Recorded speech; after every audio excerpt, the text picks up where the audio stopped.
going to talk about interdependence, but what I would really like to do first is a little round of check-in introductions.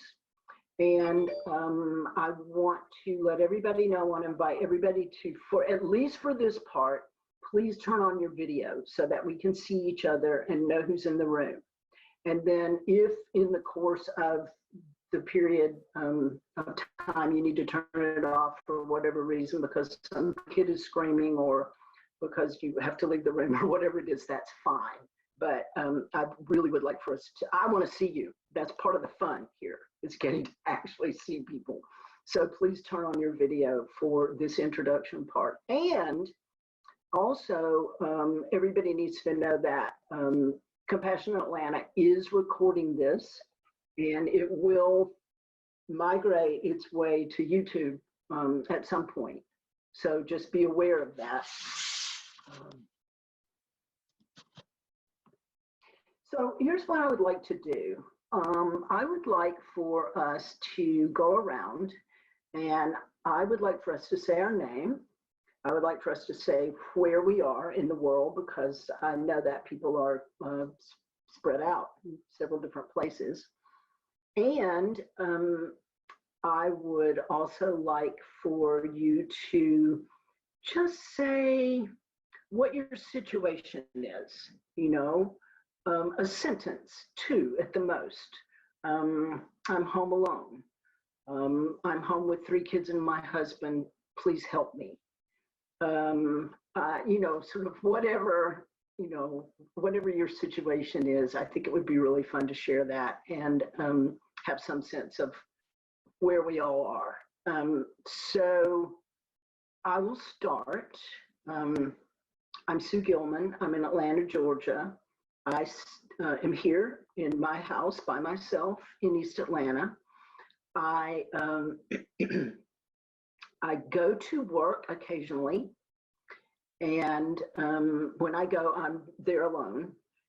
Mostly I'm working from home, and the other thing I do is I go to stay with my mother, who will be 90 next week, for a night or 2 every week. So that's my general situation. Gonna work. You go next, and I want everybody to see you. And oh, look, and I want them to understand that you are in control of this situation. They need to know who you are. Gunwork is our host, hostess with the mostest. And with the Compassionate Atlanta logo. That's how it's gonna stay today. Oh, it's gonna work. And she will control our audio. So, you know, you are able to turn your audio on. But if you forget to turn it off after you've spoken or whatever, and there's noise, Gunwork can shut us all down. So just be aware of that. Yeah. Gonna work. Hello. Like I introduced myself earlier, I'm a part of the Compassion Atlanta staff. And right now my situation is basically mostly working from home. Compassion Atlanta, we were already working from home anyways, remotely. So it's not a huge change, but it's just, for me right now, it's a little bit more because I'm on my laptop and my phone a lot, just because I have to manage everything technical related for our organization. And I think just being home with my parents and my brother all the time is kind of, it's an adjustment. It's always been the 4 of us, so it's nothing new, but being together like 24/7 in the house is kind of like, oh goodness. But we're adjusting a little bit better, and just being grateful that we are healthy and safe and have this place to be together in, and especially in this crazy time, we're thankful and grateful for what we have. Thank you. So now I will call on people because it's the most efficient way to do this. So, Kara? My name is Kara Thornley. I'm from Brownsbury, Vermont. And I live in a small town. about 6,000 people is rural. So my husband and I are here together, and I take walks every day. Sometimes I go with friends who live in this town. We stay 6 feet apart. And I haven't found a place to volunteer. I was trying to drive food, but then they decided they'd make the food pickup. So it's kind of frustrating for me anyhow, not to find something I can do to actually help. So sometimes when they have drive-throughs, I'll drive through and take whatever they're asking for. But I would say, other than that, I'm reading a lot about the period of the civil rights movement in the early 60s into the 70s, because a friend of mine gave me a book. So that's mostly what I've been doing. I've been reading Just Mercy and John Lewis's book. Great, thank you. Sally?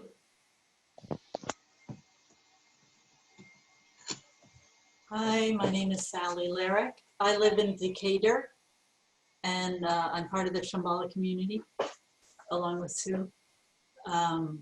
I feel very lucky to be in a beautiful place. I'm staying in my house with my husband and my cat. And my husband is working from home mostly. He goes in, he works at the Marcus Autism Center, so there's not many people working there right now, so he can go in without danger. I'm sewing masks to give to people because we're all going to have to be wearing masks for a while, and I have sewing abilities, so I'm making them for people. And I'm helping, I mentor a refugee family in Clarkston, and I'm helping the high school junior in the family with her schoolwork. That's been quite a lot of time to do that. So, but I'm doing fine. Thanks. Patty? Hello, everyone. I'm calling in from Fresno, California, middle of the state.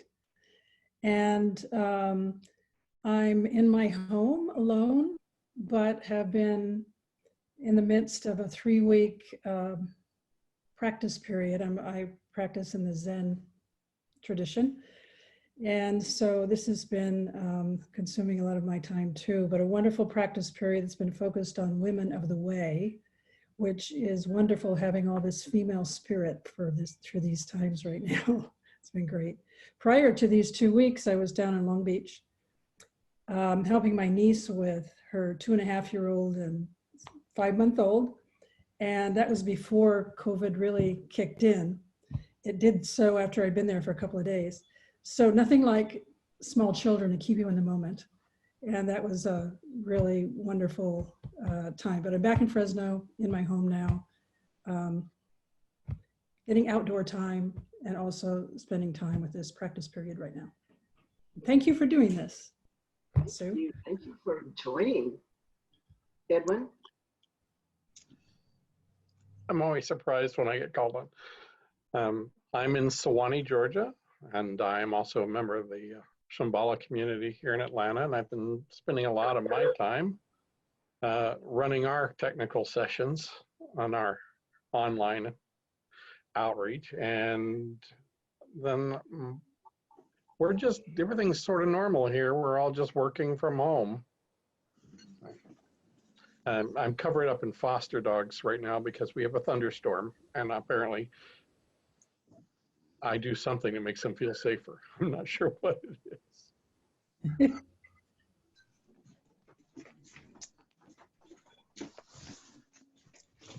Thank you, Edwin. Taylor? I am Taylor St. Clair, and I'm a friend of Sue's.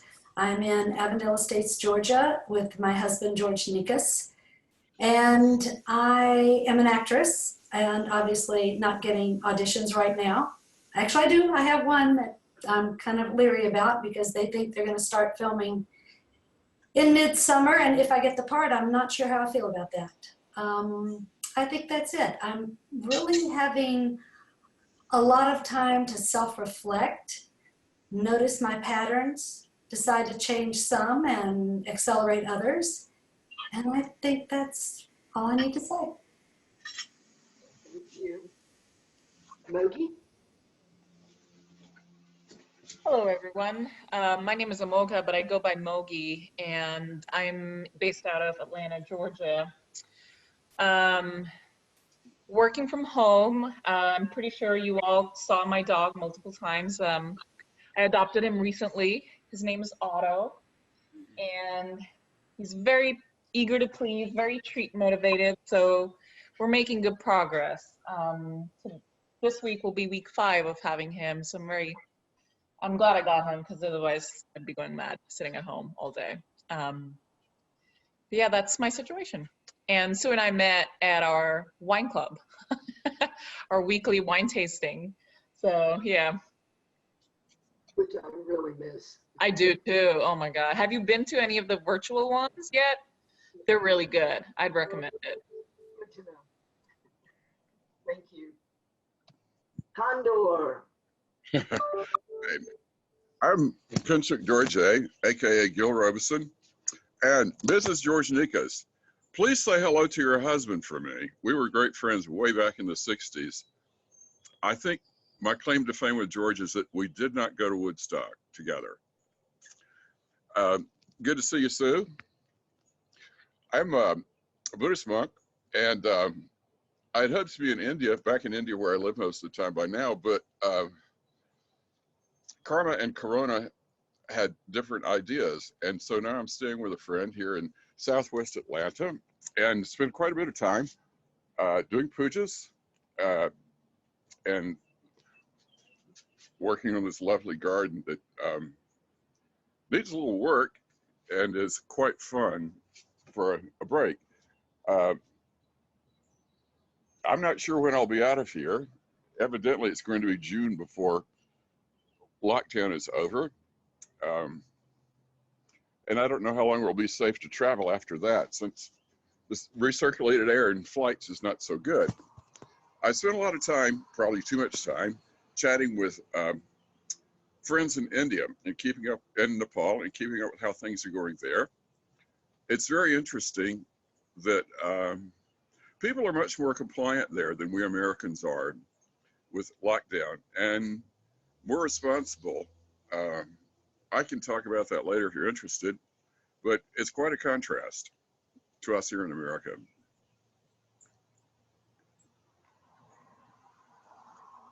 Thank you. Monica? Hello, I'm Monica Mookleaf. I live in downtown Decatur. I basically have been working at home and just at home for weeks with my dog. I'm grateful every day I don't live with another human, because I would be insane by now if I had to spend all my time with another person. But my dog keeps me sane. He tells me when the workday's over and I'm supposed to feed him and walk him. And been doing a lot of bird watching because it's a prime migratory season. So I've seen a lot of birds, and I can get outside and away from people and still do that. So yeah, it's actually kind of okay with me, this situation. For me personally, not the world. Yeah. Thank you. Yabo?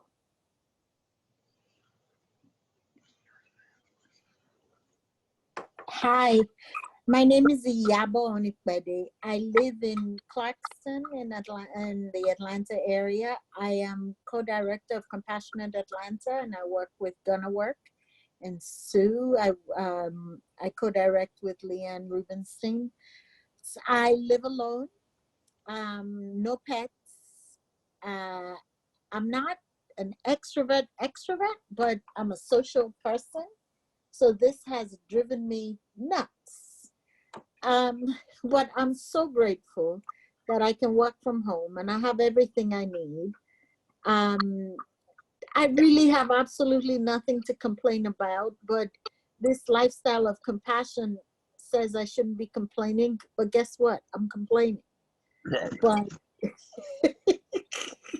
but I really have absolutely nothing to complain about. And I don't want to go back to work so fast. I want to be productive. I want to get to that phase of being super productive and just enjoying it and doing everything I ever wanted to do. And I'm grateful. But I'm so grateful to be on this call with everyone. Thank you. Alex, can you turn your video on? Can we see you? Hi. I turned it on. I'm sorry, I'm outside and I'm grilling for the family, so I didn't want to leave it on while I'm walking around and trying to grill. But hi, Sue. I'm out here in Lilburn. I'm teleworking, home with the family and grilling, and can't wait to hear your talk. Thank you. Thanks. Julie, can we see you? There she is.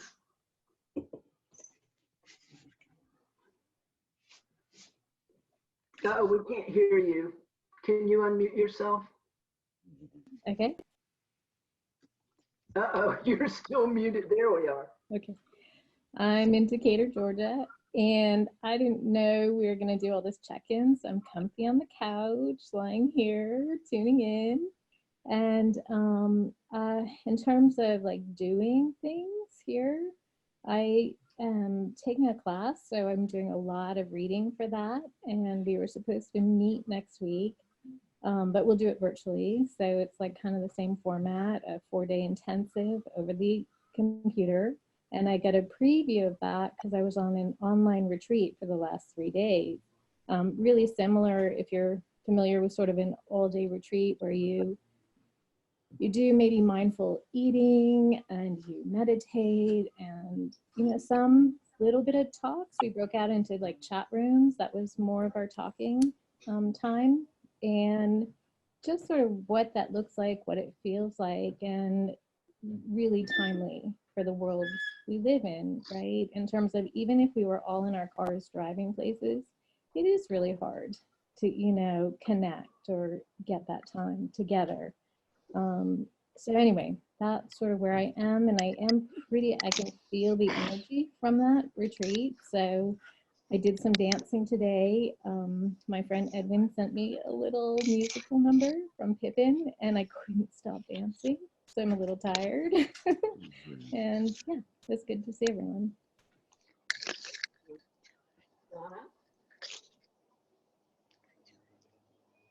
Donna?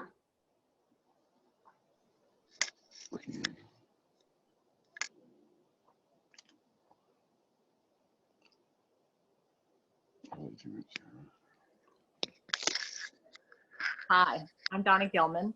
I am Sue's sister-in-law, and I live in Marietta, Georgia with my husband, Jerry, and I am working from home as of end of March. And actually, I've enjoyed it. I'm not a homebody. I'm the extrovert who enjoys going out, but this has kind of made me realize how much I enjoy my home. And I'm walking more, I'm socializing with neighbors more. I'm more relaxed. I'm not as anxious to go and do the next thing. People have even commented how relaxed I've been. So this has been enlightening and really good for me. And Sue's laughing because she knows me very well. I never thought I'd say I'm relaxed and enjoying being at home alone, but I am. And I probably because I know it's temporary, but this has been a good exercise for me. And my husband leaves for the office. They're home away from home. It's a 2-man office. And so I'm alone most of the day. And first time ever that I've had this much time alone. It's interesting, just interesting time. So I'll, but thank you, Sue, for inviting me to the talk, and I look forward to hearing you. Thank you so much for being here. This is great. So I think that's everybody. I didn't miss anybody, did I? I think I got us all. So let's just get going. So I think most of you know that I'm the director of the Shambhala Meditation Center of Atlanta. I am a level 1 facilitator for compassionate integrity training, and I am on the board of Compassionate Atlanta.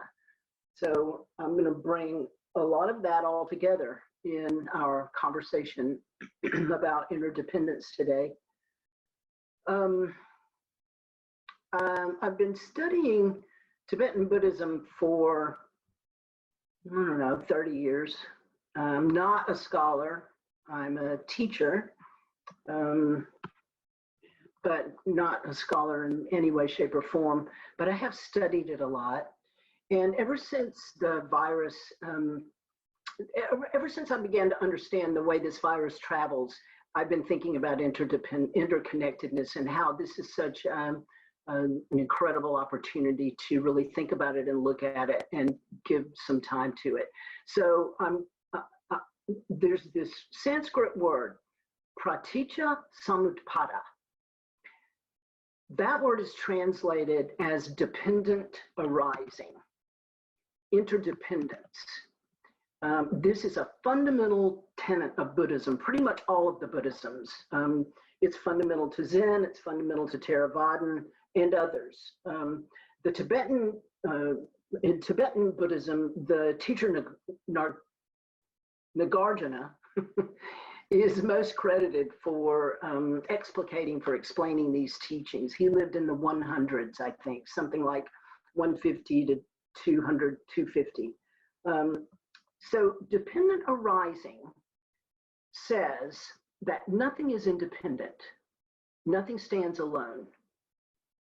The Buddha taught that all situations arise through the coming together of various factors. So phenomena cannot be truly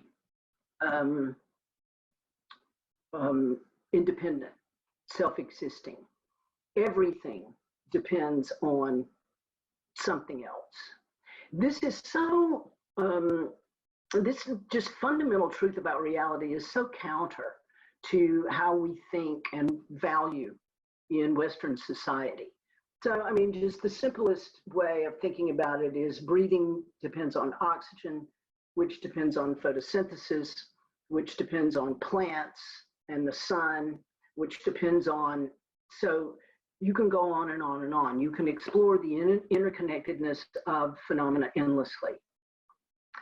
The existence of everything depends on something else. And I think the thing that is most appealing to me, particularly at this time, is because this is something that is so completely overlooked and taken for granted. It's basic to all of reality, and yet we don't think about it. We ignore it. We blow by it day after day after day. I mean, we don't even think about it.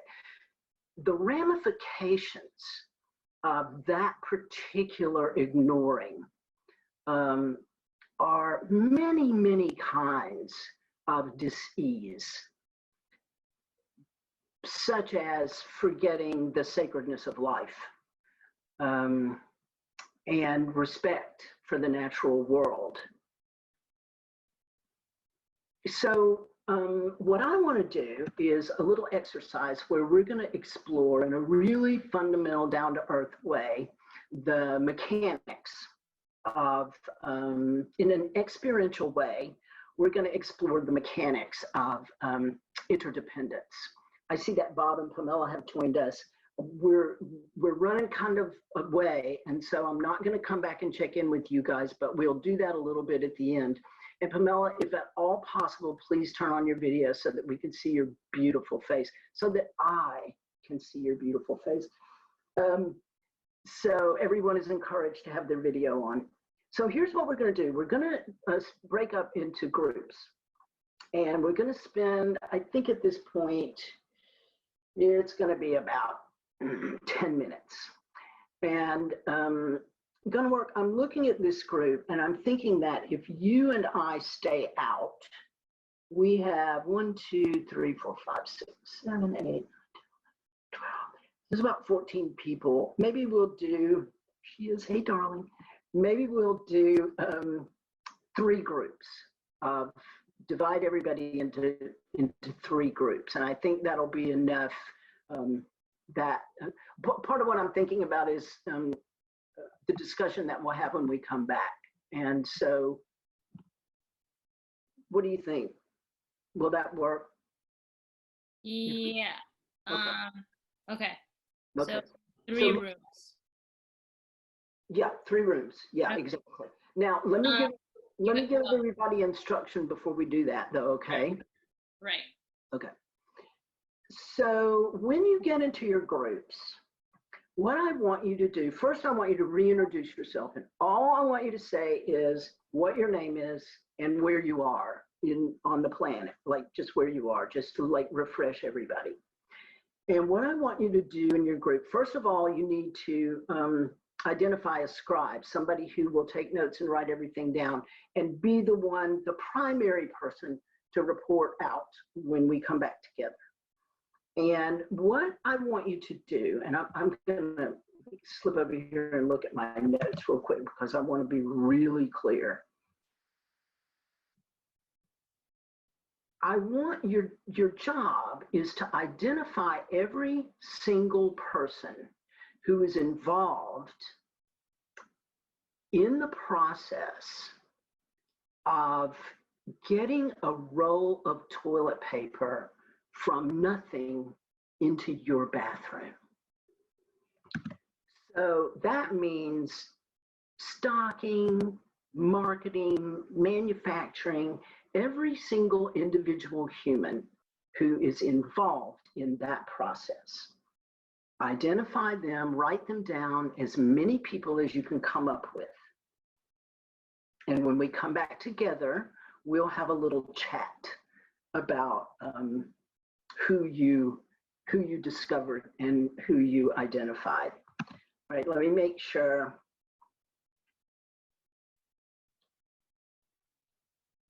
Include absolutely everybody.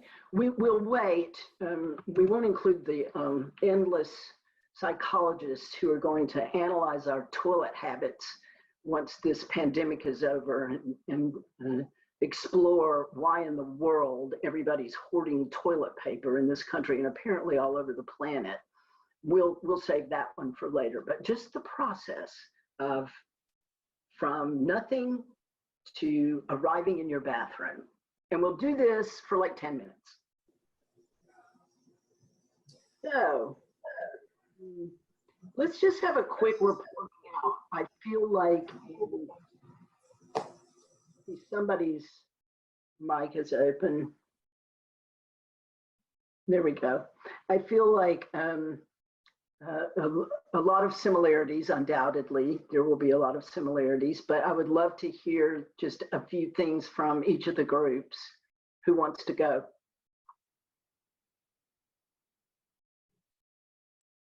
I can go on behalf of my group. Yes, please. Can we see you? Okay. My video is on. Oh, it's on. Okay. Yeah. Yeah, I don't know. I don't know the answer to this question, but this is Monica. I live in Decatur, Georgia. And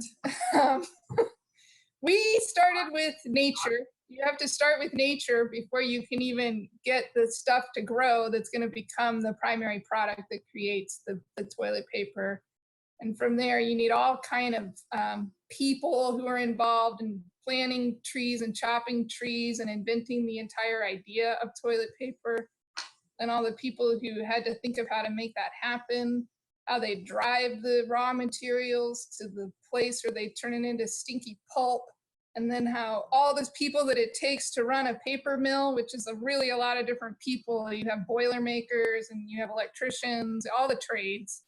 And then you have all the people who drove it in different places. You have the grocery store workers, which I won't break down, the warehouse workers, the people who had to make the gasoline to produce the gas to put in the truck so the trucks could drive, all the toilet paper somewhere, all the people that got together to make those people happen, and then all the workers that it takes to create the food to feed all the people. There's like 1 billion people by now for a roll of toilet paper, and etc.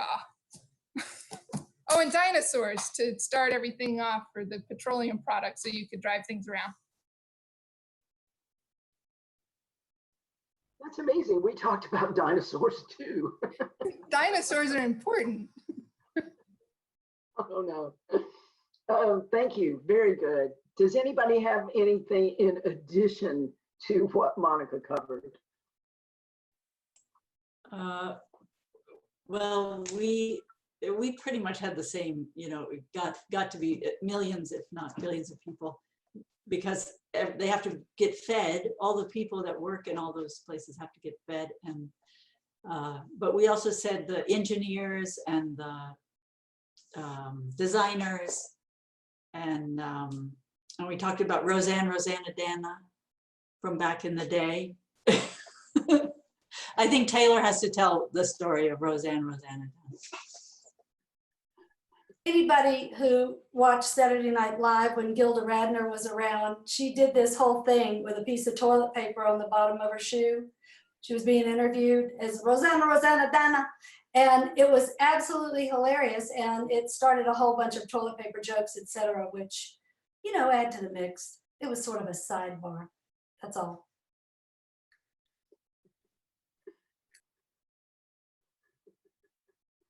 Thank you. Anybody else got one we missed? I think we had education on there, Sue, that I haven't heard yet. The education, the ink that went on the packaging, that was one I haven't heard. But I think we've duplicated a lot of it. Yeah, so The internet, I'm sorry. We also left out one very important aspect of this: the individuals or families that actually go to the grocery store to bring it into the home. So that's the last piece, right? Yeah. Yep. Yeah, so, you know, a silly, fun way to point out the fact that we're so connected, and it takes nothing stands alone, right? And how very much we miss this. We take this for granted, how much we depend on one another. We take it for granted. Because we're running out of time, I'm not going to talk too much more about this. What I would like to do, I have a little exercise that we probably won't have time to do. I'm trying to figure out how, I mean, it's the kind of thing that you could practice going forward, you know. But the thing I really want us to do before our time is up is we have a 2-minute video snip that I want to play, and it is Martin Luther King Jr.'s last Christmas sermon from Ebenezer before the Christmas before he was murdered in April 1968. He can say it the best. Can you hear it really now? boils down to this, that all life is interrelated. We are all caught in an inescapable network of mutuality, tied in a single garment of destiny, and whatever affects one directly affects all indirectly. We are made to live together because of the interrelated structure of reality. Did you ever stop to think that you can't leave for your job in the morning without being dependent on most of the world?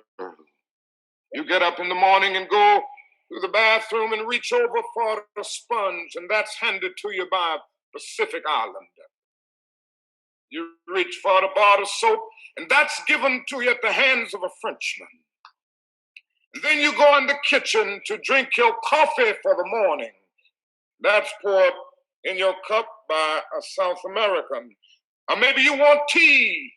That's poured in your cup by a Chinese. Or maybe you are desirous of having cocoa for breakfast, and that's poured in your cup by a West African.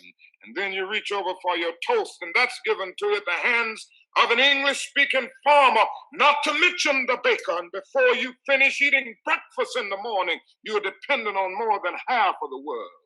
This is the way our universe is structured.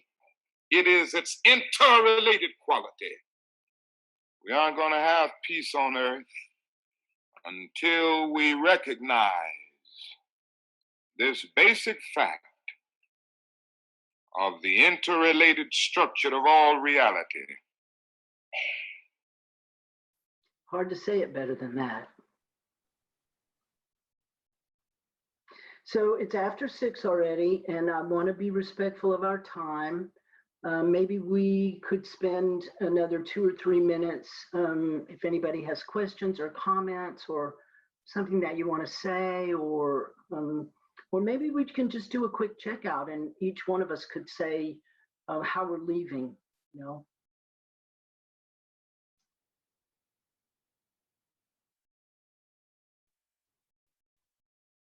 Can't hear you, P.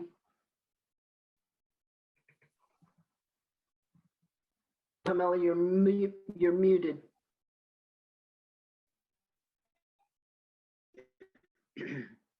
I'm trying to unmute her, but it won't let me. Okay. Now I'm unmuted, I believe.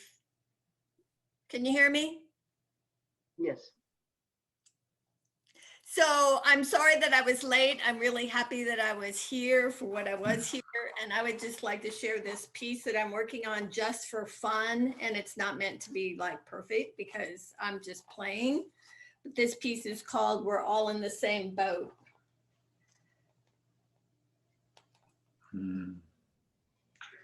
And it's all out of paper. Beautiful.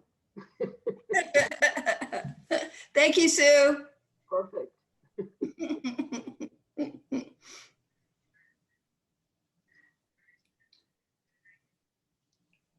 Sue, it's a yabo. I'm grateful. Thank you.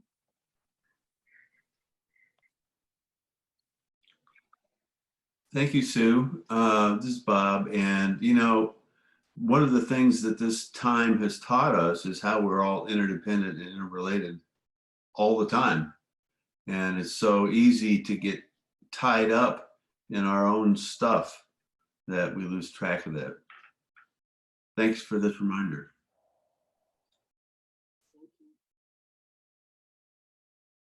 So this is Mogi. Thanks for the session. For me personally, it was very centering in all this chaos and a way to just pause and take a minute and take stock of where we are in this world and how we are all in this together. Whether we think it or not. Yeah, yeah.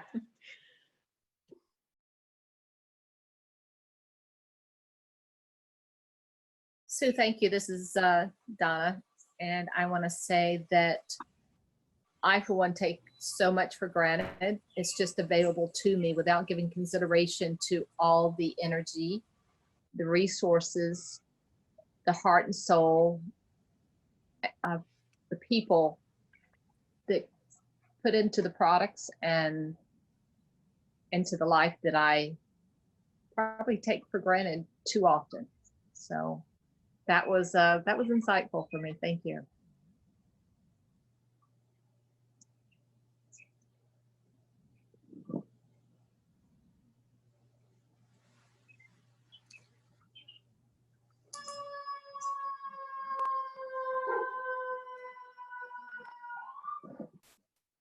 So I'll check out. This is Monica, and I enjoyed the time together with other people brainstorming about something that I think is really important. It's a nice reminder. And I just was thinking how even coming up with the ideas of what to present really, you know, we had to depend on each other to do that. So to have this meeting as interdependence on each other to feel closer even from afar. So it's a good reminder.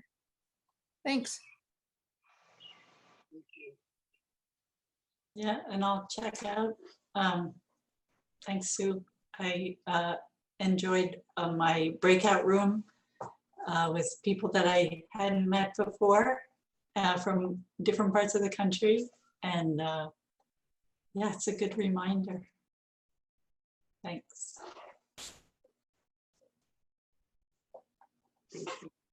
Well, Sue, thank you, and thank Compassionate Atlanta for organizing this and putting it on, and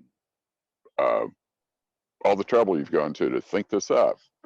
So we talked about arising independence on others, but we also have abided independence on others, and now we're going to dissolve independence on others.